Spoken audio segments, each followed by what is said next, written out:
आप सभी पर माता रानी का आशीर्वाद सदा बना रहे। आज सुनिए चैत्र मास महात्म्य का 14वां अध्याय।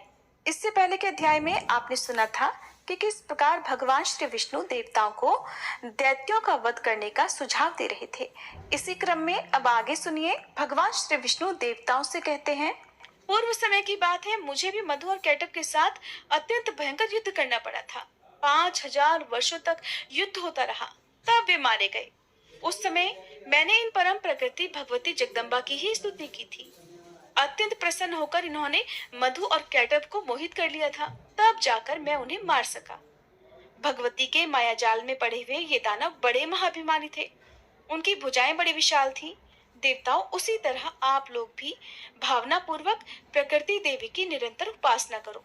आपका कार्य वे अवश्य ही सिद्ध कर देंगी। इस प्रकार भगवान विष्णु ने देवताओं के सामने अपना विचार प्रकट कर दिया। तब देवता सुमेरु गिरी के शिखर पर चले गए।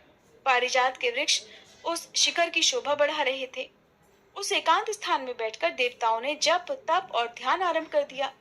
जो सृष्टि और संहार में संलग्न रहती हैं, भक्तों की इच्छा पूर्ण करना जिनका स्वाभाविक गुण है और जिनकी सेवा करने से सांसारिक क्लेश दूर हो जाते हैं, उन भगवती जगदम्बा की स्तुति करने में वे सभी देवता संलग्न हो गए। देवतागण कहने लगे, हे देवी प्रसन्न हो, देवताओं की रक्षा करो।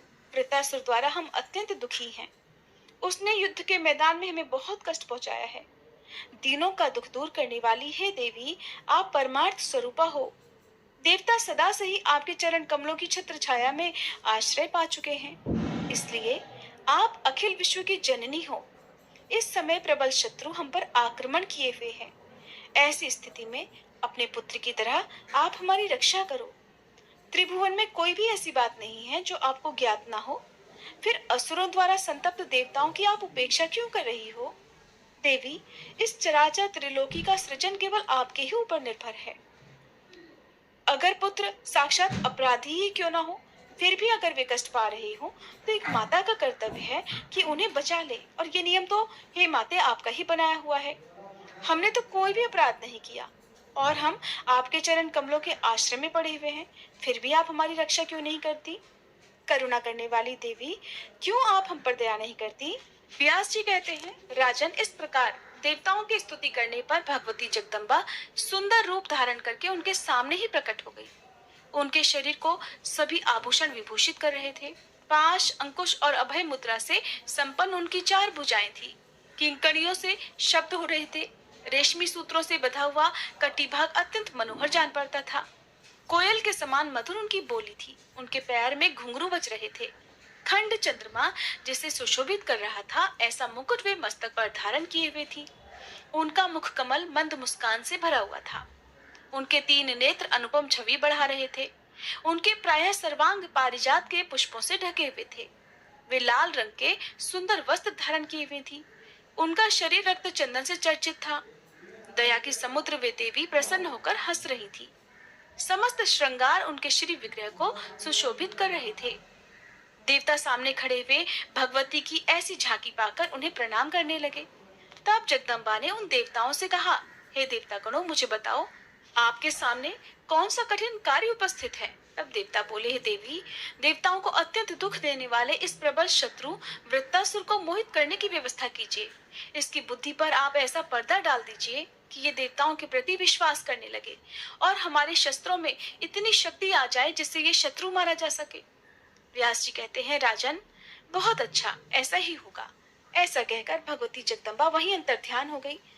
सभी देवता भी प्रसन्नता पूर्वक अपने अपने स्थान को चले गए। व्यास जी कहते हैं, राजन, इस प्रकार वरदान पाकर देवता और मुनि वृत्तासुर के उस श्रेष्ठ स्थान पर गए। वहां देखा मानो वह दैत्य तेज से चमक रहा हो। ऐसा प्रबल लगता था मानो त्रिलोकी को भस्म कर देगा। सभी देवता इसके ग्रास बन जाएंगे। तब वे लोग वृत्तासुर के पास जाकर बड़े प्रिय वचनों में उससे कहने लगे। उन्होंने देवताओं का कार्य सिद्ध करने के लिए ही साम नीति का आश्रय लिया था, इसीलिए बड़े प्रेम पूर्वक उससे बात कर रहे थे। उनके मुख से बड़ी ही मधुर वाणी निकल रही थी। उन्होंने कपट भरी बड़ी ही मधुर और सरस वाणी से वृत्तासुर के साथ संधि करने का प्रस्ताव रखा और उसे प्रसन्न कर लिया। उनकी बात सुनकर वृत्तासुर कहने लगा, महाभाग, सूखे या गीले अस्त्र, पत्थर या भयंकर वज्र से दिन में और रात में देवताओं सहित इंद्र मुझे ना मारे। इस प्रकार की शर्त पर इंद्र के साथ संधि की जा सकती है, नहीं तो ये संधि होना बिल्कुल असंभव है। व्यास जी कहते हैं, राजन, इसके बाद उन्होंने वृत्तासुर से कहा कि बहुत ठीक, ऐसा ही होगा। इंद्र ने आकर सारी शर्तों को स्वीकार कर लिया। तब से वृत्तासुर इंद्र की बातों पर विश्वास करने लगा। उनके साथ उनकी मित्रवत बातचीत होने लगी। कभी दोनों एक साथ नंदन वन में चले जाते, तो कभी गंधमादन पर्वत पर, कभी समुद्र के तट पर जाकर बड़े आनंद के साथ घूमने लगते। इस प्रकार की मित्रता हो जाने पर इंद्र को बड़ी प्रसन्नता हुई। फिर भी वृत्तासुर को मारने की इच्छा उनके मन में बनी हुई थी। वे उपाय ढूंढ रहे थे। उनका मन सदा बेचैन रहता था। कोई ऐसा अवसर मिल जाए, इसी बात का वो इंतजार कर रहे थे। एक समय की बात है, इंद्र के प्रति पूर्ण विश्वास करने वाले अपने पुत्र वृत्र को संबोधित करके त्वष्टा मुनि उनसे कहने लगे, महाभाग, मैं तुम्हारे हित की बात कहता हूँ, उसे सुनो। जिससे एक बार बहुत बड़ा अहित हो चुका है, उसके प्रति कभी किसी भी प्रकार विश्वास नहीं करना चाहिए। इंद्र तुम्हारा पूर्व बैरी है। दूसरों से डाह रखने की वृत्ति उसके मन से कभी अलग नहीं होती। लोभ से मतवाला होकर वह सदा द्वेष करता रहता है। उसके मन में सदा पाप बुद्धि बनी रहती है। दूसरों का छिद्र ढूंढना, कपट करना और अभिमान में आकर चूर हो जाना उसका स्वाभाविक गुण है। पुत्र, किसी भी प्रकार इंद्र के प्रति विश्वास मत करना। जो एक बार पाप कर चुका है, वो फिर बार बार पाप करने में भला क्या संकोच करेगा। व्यास जी कहते हैं, राजन, इस प्रकार की हितपूर्ण बातें कहकर त्वष्टा ने अपने पुत्र को भली भांति समझाया, किंतु माया के वशीभूत हो जाने के कारण उसने उन बातों पर ध्यान ही नहीं दिया। एक समय की बात है, इंद्र ने वृत्तासुर को समुद्र के तट पर देखा। उस समय अत्यंत भयंकर संध्याकालीन बेला प्रतीत हो रही थी। इसके बाद महात्माओं ने जो वरदान दिया था, वो बातें इंद्र के ध्यान में आ गई। सोचा, इस समय भयंकर संध्या सामने उपस्थित है। इसे न रात माना जाता है और न दिन ही। अब इसी अवसर पर इस शत्रु को बल प्रयोग करके मार डालना चाहिए। ये बात बिल्कुल ठीक लग रही है। जहाँ निर्जन स्थान में ये अकेला ही मिल भी गया है, इससे बढ़कर उपयुक्त समय भला और कौन होगा। ऐसा मन ही मन विचार करके इंद्र ने उसे तुरंत ही मार डालने का विचार किया। परंतु उसके मन में इस प्रकार की चिंता उठने लगी कि इस शत्रु को मैं कैसे मारूं, क्योंकि ये तो अजय है। इंद्र इस प्रकार सोच ही रहे थे कि समुद्र में बहते हुए पानी के फेन पर देवराज की दृष्टि पड़ गई। ये फेन अर्थात झाग ऐसा जान पड़ता था मानो पर्वत का टुकड़ा हो। सोचा, ये फेन ना तो सूखा है ना गीला ही, इसे शस्त्र भी नहीं कहा जा सकता। फिर तो कौतूहलवश इंद्र ने उस फेन को ही हाथ में उठा लिया। साथ ही अपार श्रद्धा प्रकट करते हुए उन्होंने परमा शक्ति भगवती को ध्यान का लक्ष्य बनाया। चिंतन करते ही भगवती वहां पधारी और उन्होंने उस फेन में अपना अंश स्थापित कर दिया। भगवान विष्णु तो वज्र में प्रवेश कर ही चुके थे। उस वज्र को फेन से ढक दिया गया। इंद्र ने ऐसे फेन युक्त वज्र को वृत्त पर फेंक दिया। उसके लगते ही वज्र से कटे हुए पर्वत की तरह वह दानव एकाएक जमीन पर गिर पड़ा। उसी क्षण उसके प्राण प्रयाण कर गए। अब देवराज इंद्र के आनंद की सीमा नहीं रही। शत्रु का नाश हो जाने पर इंद्र ने बड़ी प्रसन्नता के साथ सभी देवताओं को एकत्रित किया और वे उन भगवती जगदम्बा की आराधना में संलग्न हो गए, जिनकी कृपा से शत्रु को मारने में उन्होंने सफलता प्राप्त की थी। अनेक प्रकार के स्तोत्रों का उच्चारण करके वे देवी को प्रसन्न करने लगे। पद्मराग मणि से भगवती की मूर्ति बनाई गई। उसे अपने दिव्य उपवन में स्थापित कराया और उसी में उन पराशक्ति की भावना करके देवी को प्रसन्न करने का सुअवसर प्राप्त किया। सभी देवता भी तीनों समय प्रातः, मध्याह्न और सायं विशेष रूप से देवी की अर्चना करते थे। तभी से भगवती श्री देवी देवताओं की कुल देवी हो गई। घर घर उनकी उपासना अनिवार्य हो गई। फिर त्रिलोकी में सर्वाधिक आदर पाने वाले भगवान विष्णु की भी इंद्र ने पूजा की। महान पराक्रमी वृत्तासुर देवताओं के लिए बड़ा ही भयंकर था। उसके मर जाने पर देवगण प्रसन्न हो गए। सुखदायी पवन चलने लगी। गंधर्व, यक्ष, राक्षस और किन्नर सब के सब उत्सव मनाने लगे। इस प्रकार पराशक्ति के प्रवेश किए हुए फेन द्वारा वृत्तासुर को मारने में इंद्र बड़ी सुगमता से सफलता प्राप्त कर सके। देवी ने पहले ही उस दानव की बुद्धि कुंठित कर दी थी। इसके बाद तो त्रिलोकी में ये बात फैल गई कि देवी ही वृत्तासुर का संहार करने वाली है। उन्होंने इंद्र के द्वारा ही इसे मरवाया था, इसलिए इंद्र ने इसका वध किया है, ऐसा कहा जाता है। व्यास जी कहते हैं, राजन, वृत्तासुर की जीवन लीला तो समाप्त हो गई, पर वृत्रवध की हत्या के भय से इंद्र अत्यंत घबराए हुए अमरावती से धारे। मुनियों के मन में भी आतंक छा गया। वे सोचने लगे कि इस शत्रु को मारने के लिए हमने ये कितना नीच कर्म कर डाला। निश्चय ही हमारे धोखे में पड़कर ये मारा गया है। आज इस इंद्र के संपर्क में आने से हम जो मुनि कहलाते थे वह मुनि शब्द ही व्यर्थ हो गया। आज तो हम भी विश्वासघाती बन गए। पाप को पैदा करने वाली और अनर्थों की जननी इस ममता को धिक्कार है। पापियों को परामर्श देने वाला, बुद्धि देने वाला, प्रेरित करने वाला और पापियों का समर्थन करने वाला भी उतने ही पाप का भागी होता है। धर्म, अर्थ, काम और मोक्ष, इन चार पदार्थों में धर्म और मोक्ष ये दो ही सार पदार्थ हैं, सो नष्ट हो गए।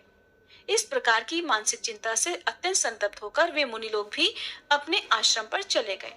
उनके मुख पर उदासी छाई हुई थी। राजन, इंद्र ने मेरे पुत्र को मार डाला है, ये अप्रिय समाचार सुनकर त्वष्टा रो पड़े। दुख से उनका हृदय धधक उठा। वे बार बार शोक प्रकट करने लगे। फिर अत्यंत शोकाकुल होकर जहां वृत्र की लाश पड़ी हुई थी वहां गए, उसे देखा और उसके पारलौकिक संस्कार की व्यवस्था विधिवत संपन्न की। उन्होंने जल में बैठकर स्नान किया, तिलांजलि दी और महान शोकाकुल होकर मित्रघाती पापात्मा इंद्र को शाप देने को तैयार हो गए। उन्होंने कहा, जिस प्रकार अनेक प्रतिज्ञाओं के प्रलोभन में डालकर इंद्र ने मेरे पुत्र का वध कर दिया है, वैसे ही ये भी महान दुख का भागी बने। ये ब्रह्म रेखा है, अर्थात इसे कोई टाल नहीं सकता।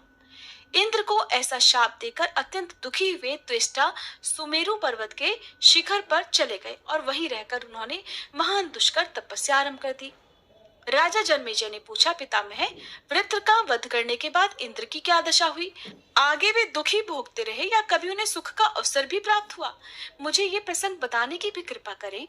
व्यास जी कहते हैं, महाभाग, प्राणी को अपने किए हुए शुभाशुभ कर्मों का फल अवश्य ही भोगना होता है। ये नियम देवता, दानव और मानव सभी के लिए अनिवार्य है। कोई बलवान हो या दुर्बल, उसके द्वारा जो भी थोड़ा या बहुत कर्म बन गया है उसका फल भोगना उसके लिए सर्वथा अनिवार्य है। इस संसार में प्रायः देखा जाता है कि अच्छे समय आने पर सभी अपने बन जाते हैं, परंतु जब दैव प्रतिकूल हो जाता है तब कोई किसी का सहायक नहीं होता। दुर्भाग्य के अवसर पर माता, पिता, भाई, पत्नी, सेवक, मित्र या पुत्र, इनमें से कोई भी किसी के द्वारा कोई सहायता नहीं मिलती। कर्ता को ही पाप और पुण्य का फल भोगना होता है, ये सर्वथा सिद्ध है। वृत्तासुर के वध के बाद सभी लोग अपने अपने स्थानों पर चले गए। उस समय इंद्र का तेज बिल्कुल क्षीण हो गया था। ये इंद्र ब्रह्मघाती है, ऐसा कहकर सभी देवता उनकी निंदा करने लगे। कौन ऐसा व्यक्ति है जो प्रतिज्ञा पूर्वक सत्य वचन से बंध जाने पर भी अपने विश्वस्त और मित्र बने हुए मनुष्य के प्राण हरण करने में तत्पर हो जाए? ये बात देवताओं के समाज में, दिव्य उपवन में और गंधर्वों की गोष्ठी में चारों तरफ विस्तारता के साथ फैल गई। सब लोग कहने लगे, वृत्रवध की कामना में फंसकर इंद्र ने ये कैसा दुष्कर्म कर डाला। अपनी कीर्ति, अपना यश नष्ट करने वाली तरह तरह की बातें इंद्र भी सुनते रहे। जगत में जिसकी कीर्ति नष्ट हो गई, उस व्यक्ति के कलुषित जीवन को धिक्कार है। रास्ते में जाते हुए ऐसे व्यक्ति को देखकर शत्रु भी हंस पड़ते हैं। इंद्रद्युम्न राजर्षि माने जाते थे। उन्होंने कुछ भी पाप नहीं किया था, किंतु कीर्ति नष्ट हो जाने के कारण वे भी स्वर्ग से ढकेल दिए गए। फिर जो स्वयं पाप कर्म कर चुका है वो कैसे नहीं गिरेगा? राजा ययाति भी बहुत थोड़े अपराध पर स्वर्ग से बहिष्कृत कर दिए गए थे। ऐसे ही एक राजा थे जिन्हें 18 युगों तक कर्कट की योनि में रहना पड़ा। सभी सिद्धियों के घर में रहते हुए भी इंद्र के मन में शांति नहीं थी। वे सभा में बिल्कुल बैठते ही नहीं थे। वे भय से घबराकर जोर जोर से श्वास लिया करते थे और कभी कभी तो मूर्छित भी हो जाते थे। ये स्थिति देखकर इंद्राणी ने उनसे पूछा, प्रभु, आपका भयंकर शत्रु तो मार ही डाला गया, फिर भी आप इतने भयभीत क्यों हैं? शत्रु पर विजय प्राप्त करने वाले हे स्वामिन, कौन सी चिंता आपको बेचैन कर रही है? लोकेश, आप एक साधारण प्राणी की तरह क्यों लंबी लंबी सांसें खींचते हुए सदा सोच में डूबे रहते हैं? दूसरा कोई बलवान शत्रु तो दिखता भी नहीं जिससे आप इतने चिंतातुर हो गए। तब इंद्र ने कहा, यद्यपि कोई बलवान शत्रु मेरे सामने नहीं है, फिर भी ब्रह्म हत्या के भय से मैं इतना डर गया हूँ कि घर में रहते हुए भी मुझे सुख नहीं है, ना ही शांति है। ना तो मुझे नंदन वन में ही सुख मिल रहा है और न अमृत तथा वह देव प्रसाद ही सुख दे पा रहे हैं। गंधर्वों के गान और अप्सराओं के नृत्य भी मुझे सुखकर नहीं लग रहे। तुम जैसी सहधर्मिणी और अनेक प्रकार की देवांगनाएं भी मुझे सुखी नहीं कर पाती। कामधेनु, गऊ और कल्प वृक्ष से भी मैं सुख नहीं पा रहा। क्या करूं? कहाँ जाऊं? कहाँ जाने से मेरा कल्याण होगा? प्रिय, इसी चिंता से व्यग्र रहने के कारण मेरे मन में आग धधक रही है। व्यास जी कहते हैं, राजन, अत्यंत घबराई हुई अपनी प्रिय पत्नी शची से ऐसी बातें कहकर इंद्र घर से निकल पड़े और मान सरोवर पर चले गए। भय से उनका कलेजा कांप रहा था। शोक के कारण उनकी शक्ति क्षीण हो गई थी। वे उस उत्तम सरोवर में जाकर एक कमल के नाल में छिप गए। उस समय इंद्र को कर्तव्य का ज्ञान ही नहीं रहा, क्योंकि घृणित कर्म करने से उनकी प्रतिभा जो नष्ट हो गई थी। वे जल के अंदर उस कमल नाल में छिपकर ही अपना समय बिता रहे थे, मानो सांप जीवन रक्षा के लिए प्रयत्नशील हो। उस अवसर पर उनका कोई भी सहायक नहीं था। चिंता से व्याकुलता बढ़ गई थी, इंद्रियों में क्षोभ उत्पन्न हो गया था। राजन, जब ब्रह्म हत्या के भय से दुखी होकर इंद्र वहां से चले गए, तब देवताओं का मन चिंता से अत्यंत संतप्त हो गया। अनेक प्रकार के उत्पात होने लगे। उपद्रवों से अभिभूत सारे जगत में कोई शासक ही नहीं रहा। मेघों ने पानी बरसाना बंद कर दिया। पृथ्वी में धान्य उपजाने की शक्ति नहीं रही। नदियों की धाराएं टूट गई। तालाब बिना जल के हो गए। इस प्रकार की अराजकता फैल जाने पर सभी देवताओं और मुनियों ने परस्पर विचार करके नहुष को इंद्र पद पर नियुक्त कर दिया। राजन, यद्यपि नहुष धर्मात्मा था, फिर भी इंद्र बन जाने पर उसके मन में राजसी वृत्ति उत्पन्न हो गई। फलस्वरूप वह विश्व में आसक्त हो गया। एक समय की बात है, शची के गुणों को सुनकर उन्हें पाने के लिए नहुष के मन में इच्छा उत्पन्न हो गई। इसलिए उसने ऋषियों से कहा, मेरे पास इंद्राणी क्यों नहीं आती? देवताओं, आप सभी लोगों ने ही इस समय मुझे इंद्र बनाया है, इसलिए मेरी सेवा करने के लिए शची को भी यहाँ भेजा जाए। इस अवसर पर देवताओं और मुनियों को सभी प्रकार से मेरा प्रिय कार्य करना चाहिए, क्योंकि मैं उनका इंद्र हूँ। सभी लोक पर मेरा शासन है, इसलिए मुझे प्रसन्न करने के लिए शची शीघ्र ही मेरे महल में आ जाए। नहुष की ये दोषपूर्ण बात सुनकर देवताओं और ऋषियों के मन में चिंता के कारण घबराहट हो गई। वे इंद्राणी के पास गए और मस्तक झुकाकर कहने लगे, इंद्राणी जी, दुरात्मा नहुष अब आपको पाने की इच्छा प्रकट कर रहा है। उसने क्रोधित होकर हमसे ये वचन कहा है कि शची को यहाँ भेजा जाए। उसके अधीन रहने वाले हम कर ही कह सकते हैं, क्योंकि इस दुरात्मा को तो इंद्र ही बना दिया गया है। देवताओं और ऋषियों द्वारा नहुष की ये अप्रिय बात सुनकर शची का मुख मुरझा गया। वे बृहस्पति जी से कहने लगी, ब्राह्मण, मैं आपकी शरण में आई हूँ, नहुष से मेरी रक्षा कीजिए। तब बृहस्पति जी कहने लगे, देवी, पापांध नहुष से आप किंचित मात्र भी भय मत करो। वत्से, सनातन धर्म का परित्याग करके मैं तुम्हें उसके पास नहीं जाने दूंगा। शरण में आए हुए दुखी व्यक्ति को जो नीच मनुष्य आश्रय नहीं देता, उसे युग पर्यंत नरक की यातना भोगनी पड़ती है। हे शची, तुम शांत चित्त होकर विराजमान रहो, मैं कभी भी तुम्हारा त्याग नहीं करूंगा। इस प्रकार नहुष ने सुना कि शची बृहस्पति जी की शरण में चली गई हैं, तब वह उनके ऊपर भी चिल्ला उठा। उसने देवताओं से कहा, यह बिल्कुल निश्चित है कि मेरे हाथ बृहस्पति का वध होकर रहेगा। कारण मैंने सुना है कि इस मूर्ख ने अपने घर में शची को सुरक्षित रखने की व्यवस्था कर डाली है। उस समय नहुष की आकृति महान भयंकर हो गई थी। वह क्रोध से जल उठा था। उसकी ऐसी स्थिति देखकर देवता और ऋषि साम नीति का प्रयोग करते हुए नहुष से कहने लगे, राजन, अपना क्रोध दूर करो। ये खोटी बुद्धि सर्वथा त्याज्य है। पराई स्त्री के साथ प्रेम करने की धर्मशास्त्रों में घोर निंदा की गई है। शची परम पतिव्रता है, उनका आचरण बड़ा ही पवित्र है। राजन, इस समय तुम्हें त्रिलोकी का राज्य सुलभ है। तुम बड़े धार्मिक राजा हो।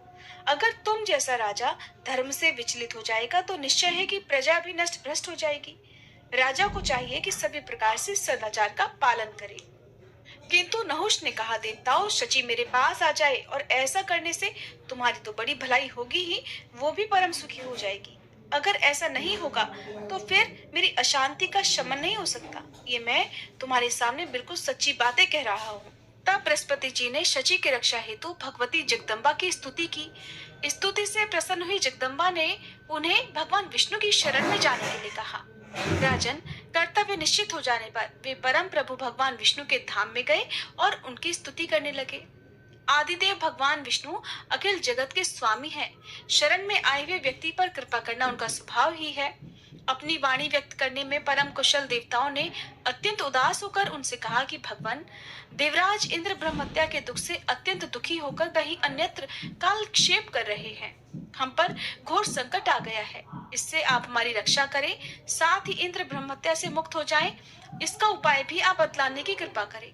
देवताओं की ये करुण प्रार्थना सुनकर भगवान विष्णु उनसे कहने लगे, देवताओं, इस अवसर पर ब्रह्म हत्या के पाप से मुक्त होने के लिए इंद्र को अश्वमेध यज्ञ करना चाहिए। इस परम पावन यज्ञ के प्रभाव से वे फिर से तुम्हारे इंद्र बन जाएंगे।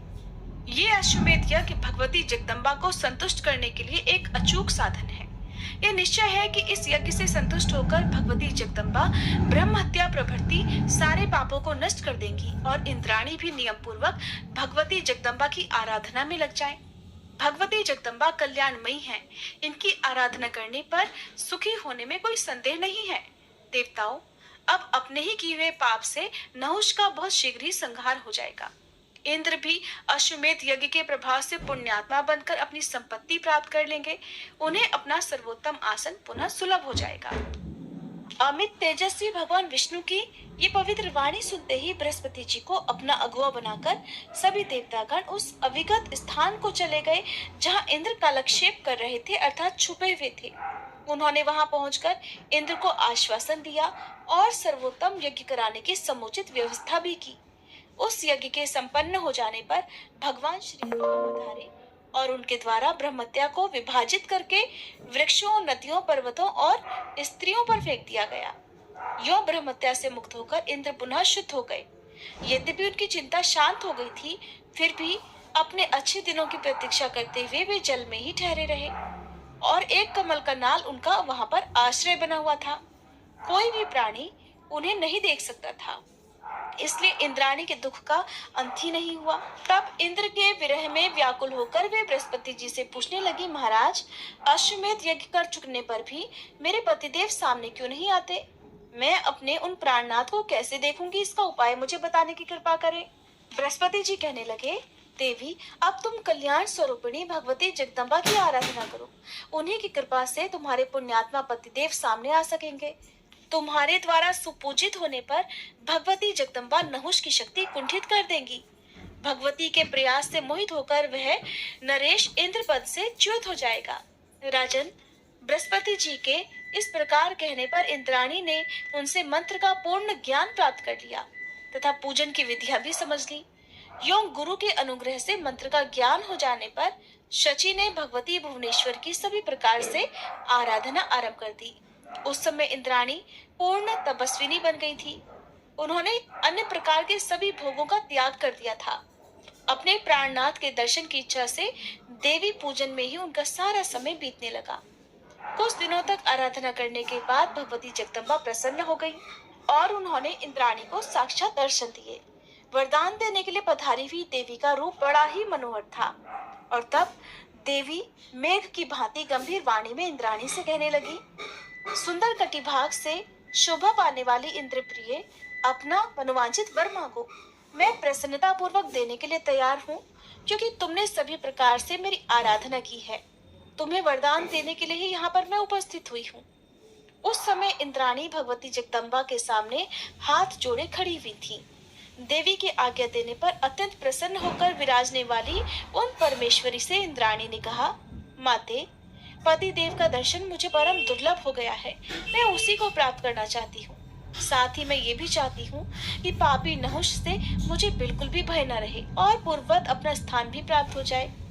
तब देवी कहने लगी, तुम इस समय मेरी दूती के साथ मानसरोवर जाओ, जहाँ मेरी एक अचल मूर्ति प्रतिष्ठित है। मेरी उस मूर्ति को लोग विश्वकामा कहते हैं। वहाँ इंद्र से तुम्हारी भेंट हो जाएगी। इस समय वे भय से घबराकर महान दुख का अनुभव कर रहे हैं। विशालाक्षी, कुछ ही समय के बाद मैं राजा नहुष को मोहित करने की व्यवस्था करूंगी। अब तुम स्वस्थ हो जाओ। तुम्हारा मनोरथ पूर्ण करने में अब मैं सचेष्ट हूँ। मेरे प्रयास से मोहित हुआ राजा नहुष तुरंत ही इंद्रासन से च्युत हो जाएगा। व्यास जी कहते हैं, इसके बाद भगवती जगदम्बा की एक दूती इंद्राणी को साथ लेकर तुरंत उनके पतिदेव के पास पहुंच गई। शची ने पतिदेव का साक्षात्कार किया। भगवती परमेश्वरी का वह विग्रह भी उन्हें दिखाई दिया। उस समय वहीं देवराज छिपकर कालक्षेप कर रहे थे। इंद्राणी के मन में बहुत दिनों से पतिदेव के दर्शन की इच्छा बनी हुई थी। अभीष्ट कार्य सिद्ध हो गया, इससे वे प्रसन्नता से गदगद हो गई। व्यास जी कहते हैं, राजन, विशाल नेत्र वाली इंद्राणी का हृदय चिंता से भरा हुआ था। ऐसी अपनी प्राण प्रिया को सामने उपस्थित देखकर इंद्र आश्चर्य प्रकट करते हुए कहने लगे, प्रिय, तुम यहाँ कैसे आ गई? मैं यहाँ हूँ, ये रहस्य तुम्हें कैसे मालूम हो गया? शुभानने, मेरे यहाँ रहने की बात जानने में तो सारे प्राणी ही असमर्थ हैं, फिर तुम्हें ये बात कैसे पता चली? शची ने कहा, प्रभु, इस समय भगवती जगदम्बा के कृपा प्रसाद से मुझे आपकी जानकारी प्राप्त हुई है। देवेश्वर, उन्हीं की कृपा के सहारे मैं आपको पा सकी हूँ। देवताओं और मुनियों ने नहुष नाम वाले एक राजर्षि को आपके स्थान पर नियुक्त कर दिया है। उसके द्वारा मैं अत्यंत कष्ट पा रही हूँ। वह नीच मुझसे ऐसा कहता है कि सुंदरी, तुम मुझे पति रूप से स्वीकार कर लो।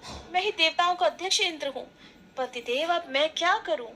तब इंद्र ने कहा, कल्याणी, जिस प्रकार अनुकूल समय की प्रतीक्षा करते हुए मैं यहाँ ठहरा हूँ, वैसे ही तुम भी अपने मन में धैर्य धारण करके कालक्षेप करो। व्यास जी कहते हैं, राजन, परम आदरणीय पतिदेव के ऐसा कहने पर इंद्राणी के मन का दुख दूर नहीं हुआ। कांपती हुई, लंबी सांस खींचती हुई वे इंद्र से कहने लगी, महाभाग, मैं कैसे रहूं? नहुष अत्यंत दुराचारी है। वरदान मिल जाने से वह अभिमान में चूर रहता है। तब देवराज इंद्र बोले, वरानने, मैं तुम्हें उपाय बताता हूँ, उसे करो। तभी इस दुखप्रद समय में तुम्हारे शील की रक्षा हो सकेगी। राजा नहुष बड़ा पापी है। जब बलपूर्वक वह तुम्हें प्राप्त करने का प्रयास करे, तब प्रतिज्ञा करवाकर उसे धोखे में डाल देना। तुम एकांत में नहुष के पास जाकर कहना कि जगत प्रभु, आप ऐसी दिव्य सवारी से पधार कर मुझे स्वीकार कीजिए जिसे ऋषि ढोते हों।